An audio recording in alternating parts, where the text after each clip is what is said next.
Je m'appelle Lisiane Clément-Major. Je suis avocate à la Commission des droits de la personne et des droits de la jeunesse.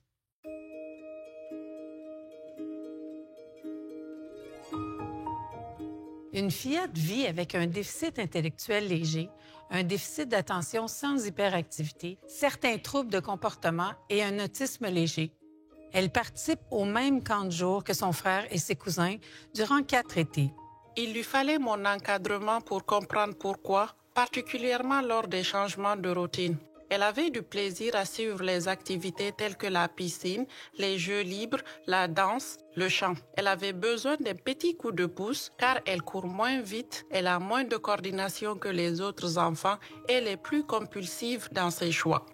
La 5e année, le conseil municipal décide que dorénavant, les enfants ayant besoin d'accompagnement seront automatiquement orientés vers un camp spécialisé pour personnes en situation de handicap où ils recevront un service adapté à leurs besoins. La jeune fille a alors 10 ans. Ma fille s'est mise à pleurer. Elle voulait pas fréquenter le camp spécialisé et être séparée de son frère et de ses cousins. Elle se sentait différente de la clientèle du camp spécialisé. Sa mère insiste tellement que le camp de jour municipal accepte de faire une exception à titre d'essai. La fillette pourra prendre part au camp, mais à certaines conditions. Elle devra notamment être capable de fonctionner comme les autres enfants, sans accompagnement et sans demander plus d'attention que les autres. La fillette doit aussi accepter d'être exclue de certaines activités. J'ai tout accepté parce que j'avais pas le choix. L'expérience de la fillette au camp de jour s'est somme toute assez bien déroulée, hormis quelques incidents bénins. Une journée, la fillette s'est mise de la crème solaire partout sur le visage et dans la bouche. À une autre occasion, elle a mangé sa galette avec trop d'enthousiasme et a fait des dégâts, qu'elle a ensuite ramassés. Elle se déplaçait plus lentement que les autres. C'est tout, mais c'est déjà trop pour la municipalité qui évalue strictement la jeune fille selon les mêmes critères appliqués aux autres enfants. Ça aurait pris une éducatrice spécialisée pour que ça marche. L'année suivante, la municipalité refuse d'inscrire la fillette à son camp de jour.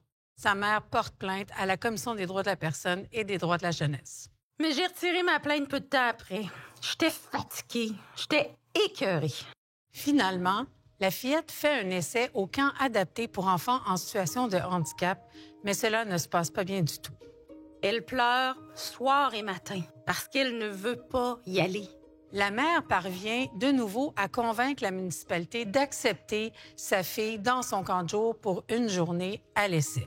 Le matin, elle ne voulait pas suivre le groupe à l'extérieur du gymnase. Je crois qu'il n'est pas sécuritaire que la fillette soit intégrée dans un groupe régulier. Votre fille ne sera pas acceptée au camp de jour, à moins que vous puissiez présenter un rapport d'un spécialiste attestant qu'elle peut intégrer le camp sans accompagnement. C'est notre décision finale. L'été suivant, la fillette ne fréquente aucun camp. Il faut encore que je me batte. À la longue, c'est épuisant. La mère porte plainte une nouvelle fois à la commission qui, après enquête, détermine qu'il y a suffisamment d'éléments établissant une situation de discrimination et porte la cause devant le tribunal des droits de la personne.